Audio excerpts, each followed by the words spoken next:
Então, bom dia a todos mais uma vez, obrigado pela continuação da vossa presença e vamos passar então aqui a esta segunda mesa deste segundo fórum do AECT Rio Minho. A primeira parte acho que foi extremamente útil e foi de encontro aos objetivos da realização deste encontro, deste segundo fórum.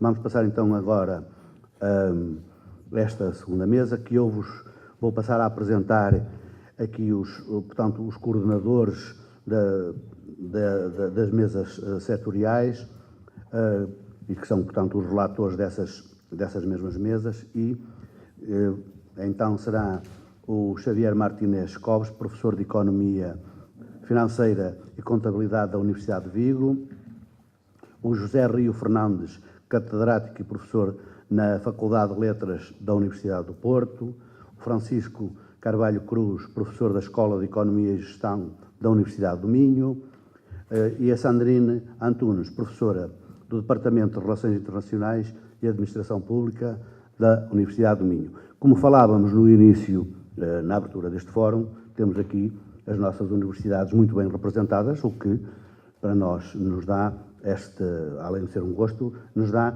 esta certeza de que, com o suporte do conhecimento das universidades, estamos, com certeza, no caminho certo para aquilo que pretendemos, que é o desenvolvimento do nosso território. Este segundo fórum, tem como grande objetivo a consolidação da estratégia que nós queremos para o nosso território para os próximos anos, eu costumo dizer para a próxima década, e apraz-nos dizer que esta estratégia é, acima de tudo, uma oportunidade porquê? Porque está perfeitamente alinhada à estratégia que o AECT Rio Minho quer consolidar, está perfeitamente alinhada com a aposta política dos governos de Portugal e de Espanha. Desde logo, reiterada e plasmada nos acordos da Cimeira Portugal-Espanha de Valladolid em novembro de 2018, mas também já na anterior reunião de Vila Real de 2017. De 2018 penso que ainda dá mais ênfase a esta cooperação transfronteiriça, por razões que eu penso que os governos reconheceram que, efetivamente, as regiões de fronteira têm sido, ao longo de séculos, poderá ser uma expressão forte, mas maltratadas, e, como tal, urge meter mãos à consciência e fazer alguma reparação nesse sentido.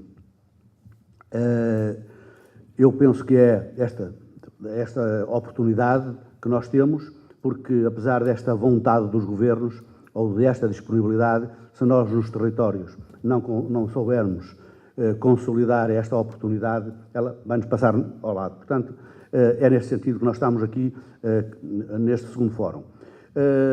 Depois, para vos dar aqui uma nota, que este AECT, como todos sabem,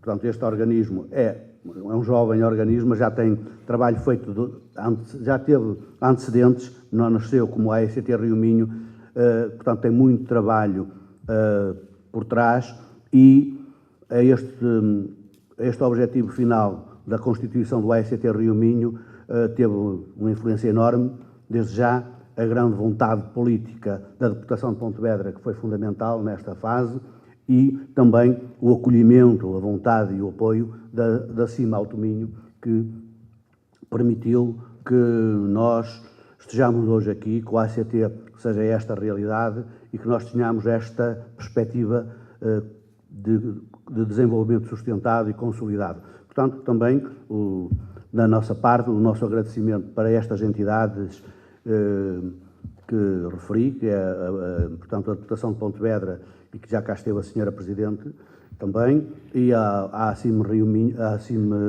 do Alto Minho, que está aqui representada pelo primeiro secretário, engenheiro Júlio Pereira, e que, se não houver nenhum contratempo, também estará no encerramento o Presidente da CIM Rio Minho, o Engenheiro José Maria Costa, Presidente da Câmara Municipal de Viana do Castelo. Posto isto, e para não demorar mais, porque o tempo passa muito depressa, é rápido, eu passava a palavra ao José Rio Fernandes para nos fazer a sua primeira comunicação. Muito bem. Exatamente. Muito bom dia a todos. Eu iria, enfim, devo-vos dizer que senti alguma dificuldade a pensar o que é que pode um relator, depois de um trabalho entregue, lido pelas pessoas e apresentado, pode aqui dizer.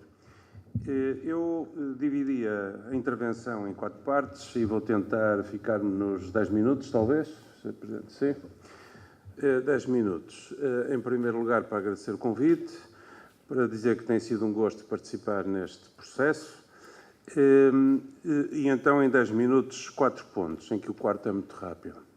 O primeiro ponto, introdutório, é para reforçar uma ideia que já aqui foi dita, que é a ideia de que os territórios competem uns com os outros. Isso não vai acabar, mas percebem também muito bem que, para competirem melhor com territórios maiores, têm que cooperar.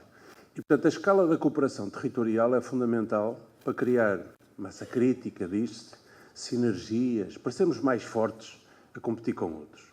Quando digo competir, não é no sentido, enfim, de andar à guerra, é no sentido de procurarmos ter mais bem-estar para as pessoas que moram nestes territórios. Portanto, é mais fácil criar desenvolvimento, bem-estar, qualidade de vida, se conseguirmos cooperar entre nós, no sentido de sermos mais competitivos face aos outros.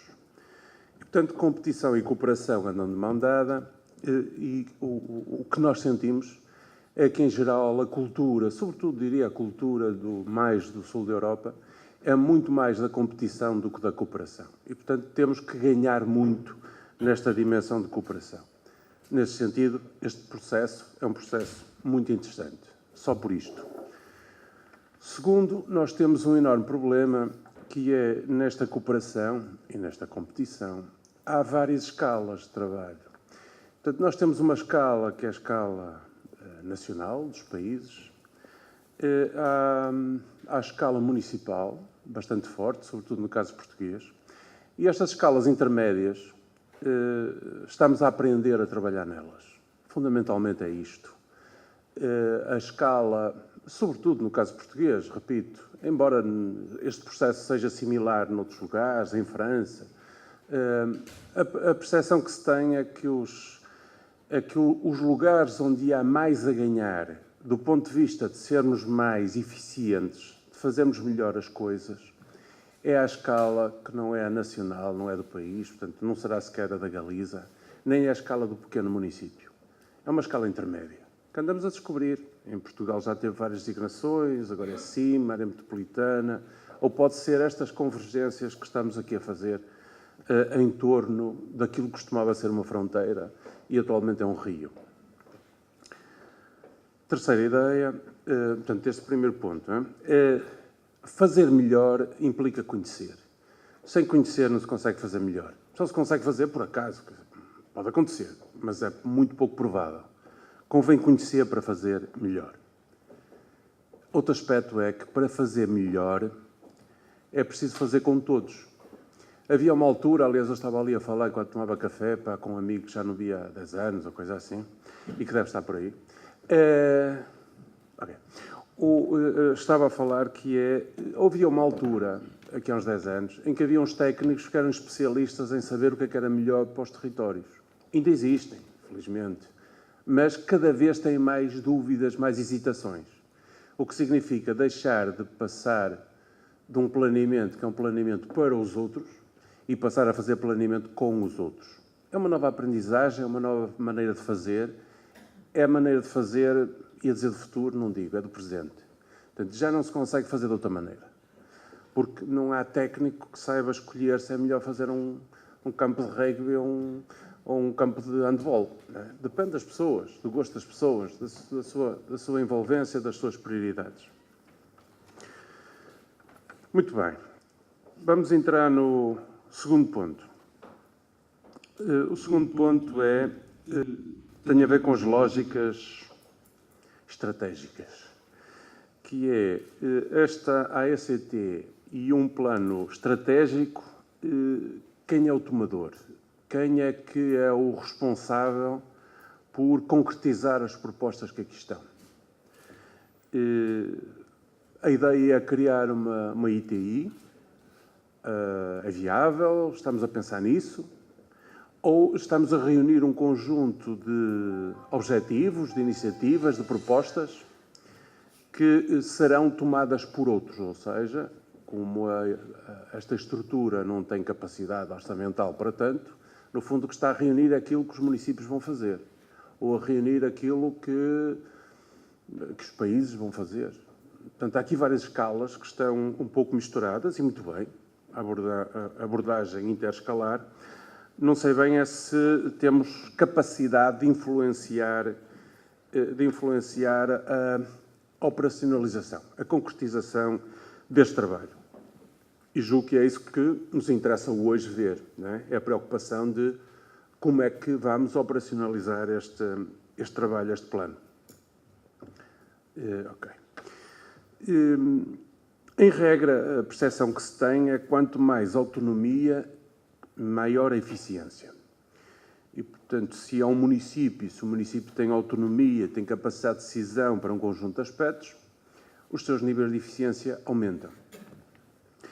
Ora, o que está a acontecer é que está-se a verificar que, enfim, alguns autores, não diria que são todos, estão a verificar que a autonomia com uma fronteira clara dificulta a melhoria da eficiência. Ou seja, as áreas de fronteira, como aliás vimos a propósito, por exemplo, das estratégias de turismo, ainda agora na apresentação, não é que uma ou outra estejam incorretas.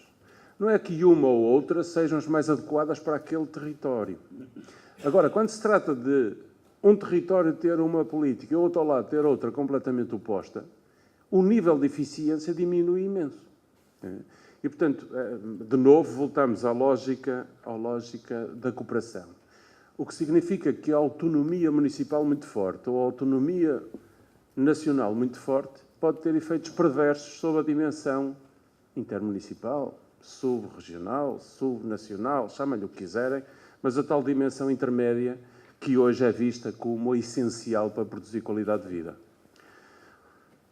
E posso dizer porquê, porque temos muito mais mobilidade, portanto, tanto fazemos compras no município que no município ao lado, tanto trabalhamos no município como no município ao lado, e ao contrário dos nossos avós, que alguns nasceram e morreram no mesmo município e se calhar nunca foram fazer compras a outro município, nós hoje somos cidadãos multimunicipais, multiterritoriais. Muito bem. E, portanto, temos que gerir o território para isso também. Então, ponto 3, problemas. O primeiro problema é a articulação. É a articulação, sobretudo quando vemos que há uma assimetria entre Galiza e Norte de Portugal, do ponto de vista da estrutura administrativa, o que coloca imensos problemas. Foram aqui abordados alguns problemas que toda a gente fala, que são os problemas da diferença junto ao Rio Minho, do horário, enfim, pequenas coisas, leis laborais, o que seja, pequenas coisas que são muito importantes. Ou o facto do reconhecimento dos diplomas na universidade em Portugal ser uns e em Espanha ser outros, e, portanto, é mais fácil em Portugal nós termos alunos brasileiros do que de Espanha, ou em Espanha ter mais brasileiros do que portugueses, por exemplo, que é uma coisa extraordinária, mas é verdade. E, portanto, há pequenas coisas que, de facto, são preocupantes. Há outra, que eu diria que é uma grande coisa, que é quase estrutural, que é uma capacidade, uma autonomia galega que o Norte de Portugal não tem. E nunca, penso que nem sente a necessidade de ter ao nível da Galiza. Convém perceber isto, quer do lado português, quer do lado galego. Portugal é um país unitário, com a mesma língua, com a nacionalidade construída ao longo do tempo, muito forte. E, portanto, o Norte de Portugal não é um interlocutor da Galiza com paridade, o que coloca enormes dificuldades, porque para muitas decisões é preciso falar com o país e não falar com a região, que não tem ninguém eleito para decidir, não tem autonomia nenhuma.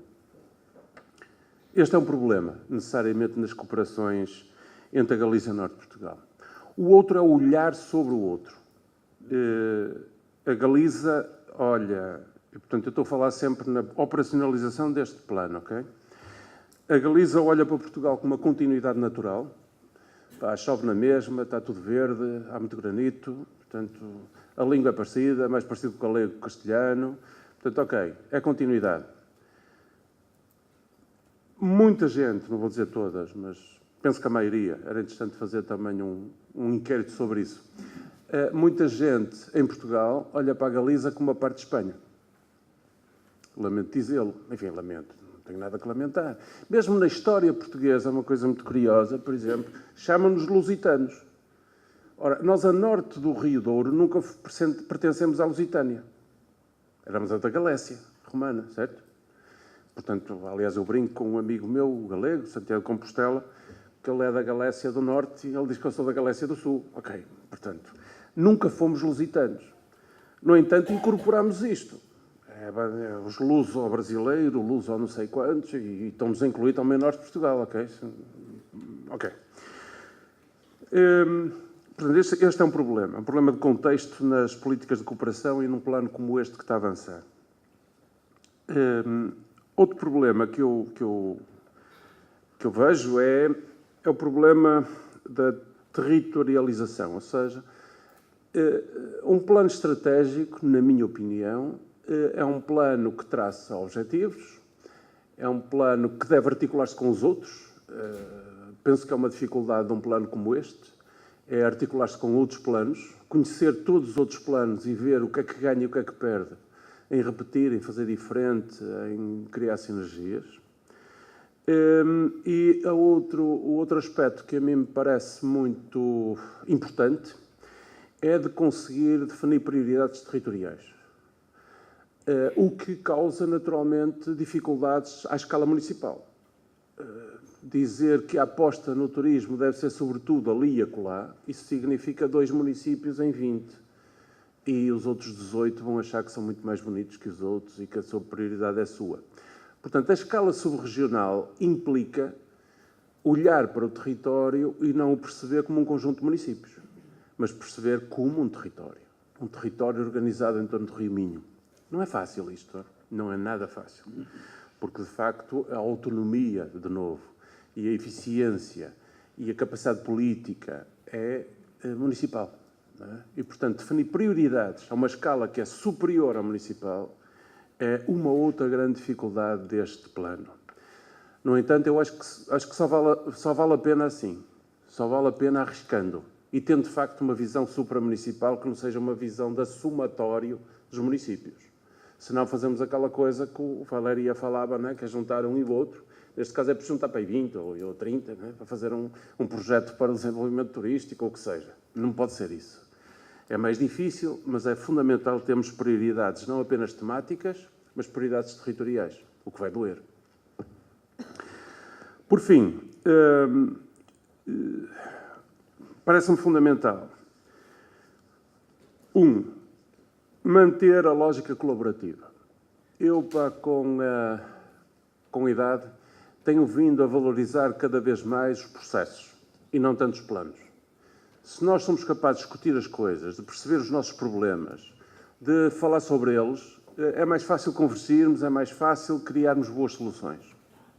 E, portanto, muitas vezes, melhores que bons técnicos é termos boa capacidade de discutir uns com os outros e de procurarmos convergir. Portanto, planeamento colaborativo. Segunda palavra, governança. Foi aqui falado. Governança pressupõe eficiência. Portanto, é preciso perceber se este plano é eficiente.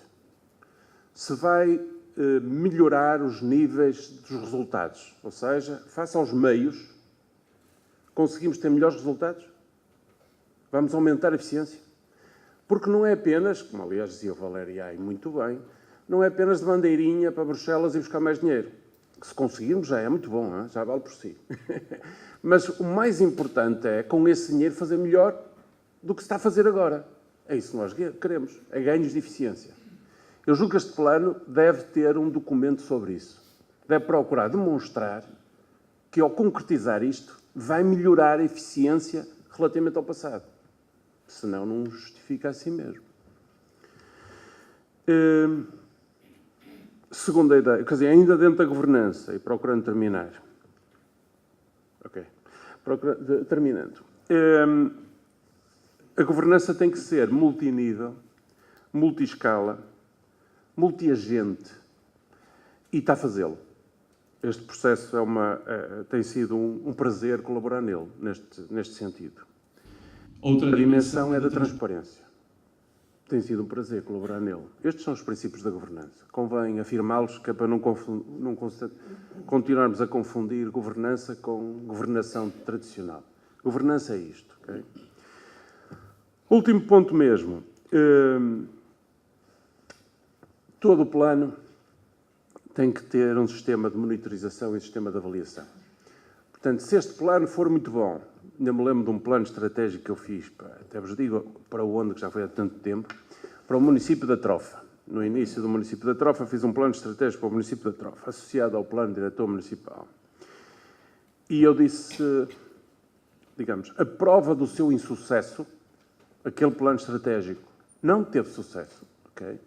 Portanto, estou a fazer aqui um meia-culpa. E não teve sucesso porque se transformou num livro muito bonito que não teve consequências políticas. Portanto, este plano pode não ser muito bonito. O essencial é que daqui a 2 anos, ou 3 ou 4, nós sejamos capazes de o monitorizar, de ver o que foi feito ou o que não foi feito, de alterar e, sobretudo, de o avaliar. Ele propõe-se o quê? Propõe-se que o número de atravessamentos do Rio Minho passe de 500 por dia para 700. Então vamos ver se conseguiu daqui a 5 anos ou daqui a 10. Ele tem que ser medido. Senão não vale. Quer dizer, senão nunca saberemos se valeu a pena ou não fazer um plano. E, portanto, fazer um plano hoje implica necessariamente isto. A capacidade de, no tempo, sabermos o que está a correr bem e o que está a correr mal. Porquê? E, no final, sabermos se o plano, sim ou não, foi capaz de fazer com que acontecesse aquilo que ele propunha. São estas as minhas notas, não é de um relator temático, aliás, o meu tema foi variando ao longo do processo, e muito bem. É mais de cidadão da Galécia, de professor universitário, de geógrafo, e com muito gosto em estar a colaborar neste processo. Muito obrigado.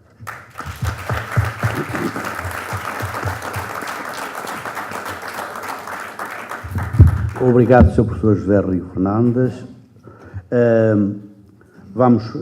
Vai apresentar agora a sua comunicação o relator Francisco Carvalho Cruz, professor da Universidade do Minho, e se também for conciso, depois poderemos, se for possível, poderíamos ter aqui depois uns minutos para algum debate, dependendo um pouquinho também da hora em que conseguirmos. É evidente que há coisas que têm que ser mesmo ditas e, portanto, não quero estar aqui desde já a cercear de todo a sua intervenção. Obrigado. Ok, muito obrigado. Eu vou tentar ser breve, nomeadamente porque há algumas coisas que foram ditas já e que, obviamente, se as volto a dizer, acabamos por ser reiterativos e acho que já estamos com a hora bastante avançada e não fará muito sentido dedicar excessivo tempo a este tipo de algumas das questões que já foram ditas. Eu também tinha vários pontos. Queria dizer, em primeiro lugar, queria fazer uma declaração de interesses aqui. E a declaração de interesses é que eu tive muito gosto em participar nisto, mas o plano é da responsabilidade do CERN e dos técnicos e dos actores envolvidos. Portanto, eu e acho que alguns dos outros colegas prestaram algum apoio em termos científicos, deram algumas orientações, participaram nas mesas de trabalho, mas, de facto, eu não considero que aquilo que está vertido no plano é exatamente o que eu consideraria que na minha área temática faz mais sentido. De todas formas, dito isto, digo também que a área temática dos sectores produtivos é a mais difícil de todas. E a mais difícil de todas porque é provavelmente onde há um nível de concorrência maior. Os pontos que eu tiña dos que eu gostaría de falar, sendo que en algúns deles non vou entrar con moito detalle, porque acho que, repito, que xa foron objeto de tratamento, son os seguintes. O primeiro é que este exercicio é un exercicio de planeamento extremamente difícil. É moito difícil, primeiro, porque há falta de tradición, dois, porque há unha clara tensão entre cooperação e concorrência nesta zona, três, e isto é muito importante, porque as condições são muito diferentes, o quadro legal e regulamentar é muito diferente e o custo dos fatores produtivos é muito diferente. E isto são aspectos que non podem ser ultrapassados de un día para outro e dificilmente serán ultrapassados algúns deles porque o mercado non se ajusta de forma tan rápida. E depois há un problema de articulación con outros planos en escalas e ámbitos diferentes. Por tanto, na intervención anterior foi apresentado o plano da CIM do Alto Miño que non ten rigurosamente nada a ver con o plano da Deputación de Pontevedra para un sector moito específico como o turismo. Segundo lugar, e aspecto moito importante, é a importancia de ter unha estrategia. Por tanto, o que está no documento pode estar certo, pode estar errado, parte estar certo, parte estar errado, mas é super importante ter unha estrategia. Valeria decía que a estrategia sirve para gerir a incerteza, non posso estar máis de acordo con iso, e é importante ter unha estrategia porque algunhas das liñas de acción precisan do envolvimento de administracións de orden superior e é moito importante saber que o que o territorio quere en determinados momentos e, sobretudo, cando é preciso definir prioridades e cando é preciso alocar recursos financeiros para determinado tipo de intervenções. En terceiro lugar, acho que o plano põe de manifesto que os temas e intereses de cooperación territorial son moito diferentes e que dependen moito das escalas. Non é o mesmo a cooperación a nivel central, onde as preocupacións ten un carácter macrosectorial, portanto, estou a pensar, por exemplo, nas infraestructuras, ou ten moito a ver con regulación. Ten moito a ver, por exemplo, con como funcionan determinado tipo de mercados. E o mercado de enerxía é un caso claro de unha preocupación antiga já dos dois gobernos e que aparentemente acaba por non se resolver. Ainda hoxe de mañá ven unha entrevista con o presidente da Asociación Empresarial de Portugal na Voz da Galiza onde evidencia claramente e trazo de cima o problema dos custos energéticos tanto en España como en Portugal. Por tanto, este claramente é un tema para o nivel dos Estados centrais. Há un segundo nivel que é o regional, que é moito difícil. É verdade que ten habido moitos proxectos de cooperación ao longo dos últimos 30 anos, máis, inclusivamente, mas esta desigualdade en termos de níveis de descentralización acaba por dificultar moito a cooperación, a pesar de que, como moitos de vocês saben, há planos de investimento conjunto, por exemplo, que acaban por funcionar con introducir alguma eficiencia en termos de planeamento e coordenación. E depois, ao nivel local, que acaba por ser o cerne do asunto. É o cerne do asunto porque é o que importa aos cidadãos. E, portanto, as cámaras son as que están en primeiro na liña da frente e as que tenen que resolver problemas. Sendo certo que a este nivel há sempre dificultades que derivan da imposibilidade das cámaras resolver a maior parte dos asuntos que efectivamente interesan aos cidadãos porque dependen da articulación con o goberno central en moitos dos casos. Já non estou a falar do nivel regional que para algúns destes asuntos non ten cualquier tipo de competencia. Estou a pensar, por exemplo, en questões fiscais, en questões laborais, etc. Cuarto, o plano acaba por pôr de manifesto que é necesario avanzar en aspectos de cooperación soft e non centradas nas infraestructuras, como acontecía no pasado. Portanto, há aspectos que verdadeiramente interesan aos cidadãos e que non implican grandes investimentos, o que implica é desbloquear determinado tipo de problemas con os que se ven confrontados no día a día. Portanto, questões tan simples como transportar crianzas a través da fronteira. Portanto, questões de orden tan corrente e tan frecuente como este para que efectivamente possa haber un aproveitamento moito mellor de infraestructuras e equipamentos. Quinto lugar, acho que esta zona, esta área de fronteira, ten unha grande vantaxe en relación a cualquier outra área de fronteira entre España e Portugal. E é que o ponto de situación actual, en termos de cooperación, e a masa crítica que há, permite a implementación de proxectos piloto. E é algo pelo que se debe lutar, claramente. Ou seja, acho que ten que haber máis proxectos piloto que posan ser alvos de replicação noutros locais da fronteira. E é importante mostrar aos governos centrais que, efectivamente, aqui há coisas que se podem fazer para melhorar a qualidade de vida dos cidadãos. 6. Eu acho que não todos os eixos estratégicos que aparecem no plano são igual de fácil de implementar. Portanto, há áreas onde claramente há muita margem para cooperar e será relativamente fácil. Por exemplo, na área do turismo, da que se falava previamente, estas lógicas concorrenciais vão existir sempre, mas também é certo que se não houver capacidade para atrair turistas, portanto, alguém falava antes do aeroporto de Sá Carneiro, portanto, se os turistas não chegam cá, ninguém pode concorrer por eles. Portanto, o mais importante é colocar turistas aqui e depois fazê-los circular, aproveitando as vantagens que pode ter um destino com dois países ou com duas realidades diferentes. No âmbito da cultura também, e há muito boas iniciativas. Acho que há muito trabalho a fazer no âmbito da governança e no âmbito da mobilidade, eventualmente, onde tudo continua a ser transporte internacional. Portanto, eu se me quero deslocar de Braga e quero ir a visitar os meus pais em Pontevedra de caminhoneta, tenho que apanhar um autocarro internacional. Portanto, é internacional o serviço. O serviço não é um serviço regional. Portanto, se a minha sogra me vem visitar desde Viana do Castelo, vem um serviço regular que é fraco, mas é regular e, portanto, tem um preço completamente diferente. E este tipo de questões têm que ser introduzidas no debate e têm que ser resolvidas. E, por último, há aspectos onde, de facto, é muito difícil avançar, ou eu julgo que é muito difícil avançar, como, por exemplo, na questão dos sectores produtivos, onde, claramente, em determinadas áreas, não em todas, mas em determinadas áreas há, claramente, aspectos concorrenciais que são muito mais intensos que a potencial cooperação que possa existir em alguns âmbitos. E, portanto, basicamente era isto que eu tinha para dizer e estou aberto e disponível para as questões que queiram endereçar no fim da intervenção. Obrigado.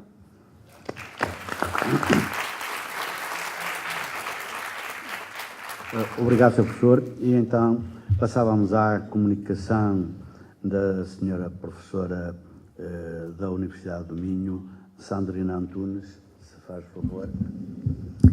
Olha, muito bom dia. Não sei se isto está a funcionar, penso que sim.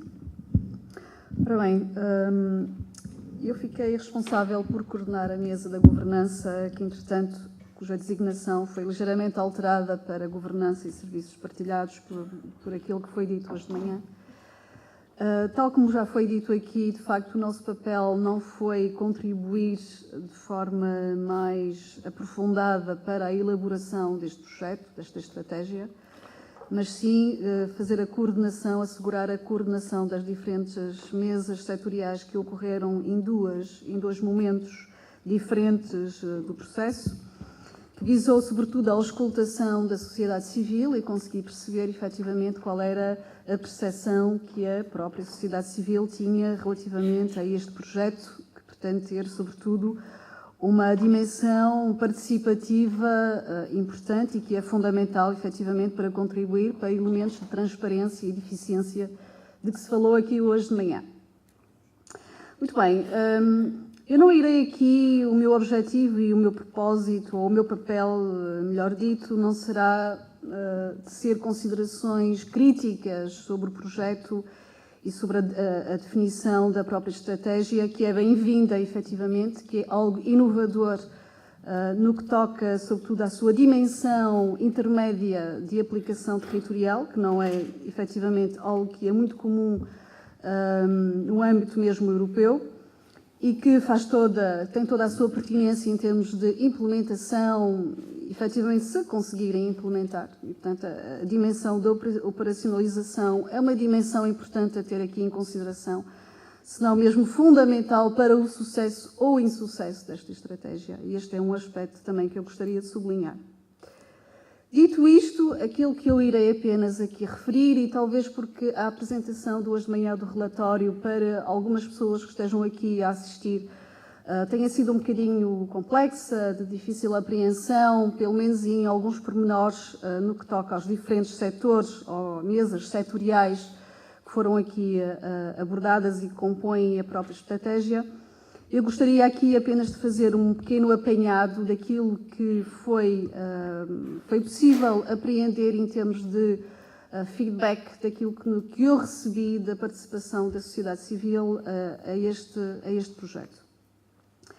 Convém dizer que, efetivamente, é com agrado que eu verifico que as conclusões a que chegaram, enfim, que foi apresentado hoje de manhã no relatório, vêm um bocadinho ao encontro daquilo que eu conseguia perceber-me, enfim, no decorrer destas 2 mesas setoriais que tiveram lugar em Valência e depois em Tui. Gostaria de dizer que o elemento de operacionalização é um elemento fundamental e, tal como aqui também já foi dito, a minha percepção é de que o projeto é efetivamente interessante, inovador, ambicioso, proativo, sem dúvida alguma. Alguma dimensão, no entanto, parece-me ser muito wishful thinking, no sentido que muita coisa efetivamente está colocada no relatório enquanto objetivo, mas quanto a mim não me parece muito viável em termos de implementação prática, mas estes elementos poderão eventualmente ser afinados à medida que o projeto for efetivamente ganhando maior força em termos práticos de implementação efetiva. Dito isto, aquilo que eu consegui retirar, e muito rapidamente também, eu consegui identificar 4 grandes eixos de ação essenciais naquilo que é esta mesa de governação e serviços partilhados, que é uma mesa importantíssima no que toca, mais uma vez, à operacionalização deste projeto. E irei aqui referir muito brevemente, muito rapidamente, os 4 grandes eixos de ação que eu consegui identificar no decorrer desta conversa que aconteceu em 2 momentos diferentes. Primeiro aspecto, o grande objetivo desta estratégia de cooperação transfronteiriça Rio-Minho é de facto constituir-se como uma agência de desenvolvimento do território transfronteiriço Rio-Minho. E esta consagração passará por 3 elementos essenciais que deverão caracterizar a sua atuação. Primeiro aspecto, ou estes 3 grandes elementos remetem para 3 grandes aspectos que assentam precisamente no informar, no avaliar e no projetar, além fronteiras, influenciar. No que toca à informação, de facto, é importantíssimo ter uma base de dados atualizada, saber conhecer o território de que estamos a falar. E, portanto, esta iniciativa, este propósito de reunir informação, também tem um objetivo principal, que é disponibilizar essa informação à própria sociedade civil. Ou seja, esta iniciativa passa pela centralização da informação diversificada, que abrange os diferentes setores e as diferentes mesas, para uma maior democratização da mesma. Portanto, o objetivo é promover a recolha de informação pertinente respeitante à área de cooperação transfronteiriça Rio-Minho, com o propósito de disponibilizar essa informação às pessoas para que possam efetivamente daqui suscitarem novas propostas de cooperação e darem efetivamente o seu feedback e a sua apreensão, ou assim, aquilo que é a sua visão daquilo que deverá ser esta própria cooperação. Segundo aspecto fundamental, que já foi aqui focado também, é avaliar. Ou seja, a criação desta estrutura de governança deverá definir e implementar mecanismos de avaliação periódica das iniciativas conjuntas. Portanto, é importante definir uma estratégia, mas é importante também, periodicamente, avaliar essa estratégia para conseguir identificar falhas, correções, para melhorar efetivamente a implementação da própria estratégia. Terceiro aspecto que aqui também foi falado tem de haver uma preocupação em projetar a própria AECT além fronteiras, e quando eu me refiro a isto, diz respeito precisamente à vontade e necessidade em criar um espaço de debate e criar também mecanismos de auscultação, mais uma vez, à sociedade civil, com vista à definição de uma estratégia conjunta na aproximação à União Europeia no que toca à captação de fundos estruturais. E aqui, efetivamente, há áreas que são possíveis, há algo que é possível fazer, independentemente das grandes limitações que são impostas pela grande diversidade de organização política que existe e que prevalece na Galiza em oposição àquilo que é o norte de Portugal, onde, efetivamente, as regiões ou os municípios, mas sobretudo as regiões designadas CCDRs, que não são bem regiões, São regiões de coordenação, efetivamente não têm grande capacidade política, nem capacidade de decisão e também não detêm legitimidade política, no sentido que não são eleitas, contrariamente àquilo que se passa na Galiza. Independentemente destas limitações, aquilo que há sempre um espaço possível, há aqui um espaço disponível e capaz de propiciar a cooperação e criar, por que não, aqui uma estratégia comum de atuação com vista à captação de fundos junto daquilo que são os órgãos de decisão em Bruxelas. Isto é uma prática muito comum em imensas regiões e municípios de outras regiões, portanto, há aqui, efetivamente, um know-how disponível, não é algo que é completamente inovador, é algo que se faz já há muitos anos de forma distintiva, diferenciada de caso para caso, e que, portanto, há muito por onde aprender e como fazer. Portanto, este é um elemento importante, um terceiro elemento ou aspecto do primeiro eixo de ação que eu consegui identificar mediante a conversa, enfim, o diálogo que foi estabelecido com a sociedade civil. O segundo eixo de ação prende-se sobretudo com a necessidade em identificar, e já foi aqui falado também, barreiras de natureza legal e administrativa, com vista precisamente à sua identificação e possível eliminação, dentro também das grandes limitações aqui impostas pela organização política, a estrutura política administrativa dos diferentes países, que não podemos descurar de todo e que são grandes obstáculos a estes grandes também objetivos. No entanto, aqui a ideia é propiciar também um espaço de debate, de diálogo da própria estrutura com o território, de modo a conseguir celebrar e identificar pontos possíveis de acordos transfronteiriços em matéria de saúde pública, de educação, de mobilidade e colaboração em matérias de situações de emergência e prevenção de riscos. Isto foram alguns aspectos que foram focados ao longo das conversas. O terceiro eixo de ação prende-se com a necessidade em promover iniciativas municipais bilaterais visando a partilha de prestação de serviços dos dois lados da fronteira. Portanto, há aqui, efetivamente, uma necessidade prática, eminentemente prática, associada a esta vontade e esta iniciativa, e que se prende, por exemplo, com situações muito corriqueiras, mas com um aspecto muito prático na vida de todos nós, como sendo a partilha de recolha de lixo, partilha de serviços visando uma melhor eficiência energética ou a partilha de infraestruturas desportivas, por exemplo. Quarto e último eixo de ação, que é, quanto a mim, fundamental no contributo da eficiência deste projeto e na capacidade de implementação e de alcance de algum sucesso na implementação deste projeto, prende-se precisamente com o contacto com a sociedade civil, com o diálogo, com a tal cooperação com os outros, que é fundamental por parte do poder político e que se prende com a necessidade de criar uma metodologia de trabalho em rede com a sociedade civil e com o mundo empresarial em geral dentro desta área territorial. O objetivo, efetivamente, é identificar e rentabilizar recursos e ideias com o propósito último de contribuir para o desenvolvimento da região, desta área de região do Rio Minho, que é, no fundo, o propósito último e a grande motivação que está por detrás da definição desta estratégia aqui apresentada hoje de manhã. Dito isto, era isto que eu tinha, efetivamente, para partilhar. Mais uma vez, isto são apenas pequenos apontamentos, foram ideias que eu consegui identificar como sendo objetivos principais e prioritários no que toca à mesa da governança e serviços partilhados, que vêm muito ao encontro daquilo que foi apresentado hoje de manhã, mesmo não conhecendo o relatório que foi hoje de manhã apresentado. No entanto, mais uma vez, tenho que realçar que este projeto é fundamental, é estratégico, efetivamente. Poderá ser muito bem sucedido se bem implementado ou se implementado com rigor e transparência e com a participação de todos, é fundamental. E de facto foi um prazer estar envolvida neste projeto.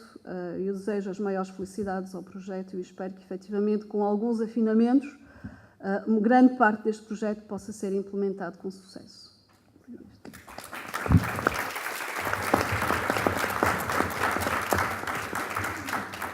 Obrigado, Sra. Professora. Vamos passar então à última comunicação do relator Xavier Martínez Coves, professor de Economia da Universidade do Vigo. Perdão, faz favor. Obrigado. Bon día, presidente, alcaldesas, alcaldes. Ben, xogo coa ventaxa de que boa parte do que podería contar xa foi dito esta mañá e en particular nesta mesa, polo tanto vome ir únicamente a comentarios ou puntos que a lo mellor pois, quedarían desde o meu punto de vista por indicar, por decir. O primeiro deles, tamén pola hora, entón, o primeiro deles que lles comentaría é que no día a día non se notan os cambios, pero co paso do tempo si se notan, e tanto no mundo da economía como no desenvolvemento social, os cambios existen e as sociedades avanzan de forma moi diferentes e algunhas retroceden. Todos os que temos unha certa idade somos conscientes do que cambiou o mundo do río desde o ano 86, xa posiblemente desde antes, pero desde logo desde o ano 86 ata a actualidade, creo que é evidente, está na mente de todos. Tamén somos conscientes de que os cambios non son casuais, parten de decisións e as decisións teñen consecuencias. E as decisións, tanto políticas como sociais, teñen consecuencias a partir do momento en que nos levan nunha dirección. Ter apostado por consensos, ter estado convencidos con maior ou menor convencemento no que é a Unión Europea nos levou en moitos sentidos a donde estamos. Se estamos aí é precisamente por iso. Non só nos pasa a nos, calquera que estudie o desenvolvemento dos territorios, pois deses últimos 20, 30 ou 40 anos, ve diferencias enormes, tanto nos que foron adiante como nos que foron atrás. E un dos lugares onde máis se nota precisamente o cambio nas últimas décadas é nos territorios que eran fronteira. E isto non só nos pasa a nos, evidentemente, na Unión Europea, senón que se pode observar en todo o mundo. Gardan como anécdota un directivo da Cámara de Comercio de Tui e outro empresario de Vigo tuveron a oportunidade de estar cando por primeira vez, o primeiro mes que se abría a fronteira entre Hong Kong e China para permitir o paso de visitantes e gardan as fotografías da época e a visita nas que todo o éxito material dunha persoa do outro lado, neste caso da fronteira de Hong Kong, era poder ter unha bicicleta na que hoxe non sei se as cámaras permitirían circular polas nosas rúas. E hoxe iso é unha das áreas de maior desenvolvemento tecnolóxico do mundo, ¿no? Con millóns de habitantes e unha nova cidade que rivaliza ca propia Hong Kong en moitos sentidos. Polo tanto, todas as áreas que eran fronteira e por algún motivo deixan de serlo son grandes oportunidades porque o mercado deixa de ter unha limitación e as posibilidades que nos dan as persoas precisamente solventar un problema que é artificial, que ven motivado por unha circunstancia externa, nos abre unhas posibilidades moito maiores. Creo que en boa medida eso pasou aquí. Creo que, de feito, todos máis ou menos os que vivimos no río somos conscientes de que isto foi así e de que se nos abriron moitas posibilidades precisamente por suprimir a fronteira. Isto afecta, por suposto, ao productivo e económico, pero afecta tamén ao social, ao desenvolvemento humano, ao desenvolvemento medioambiental, etcétera, etcétera.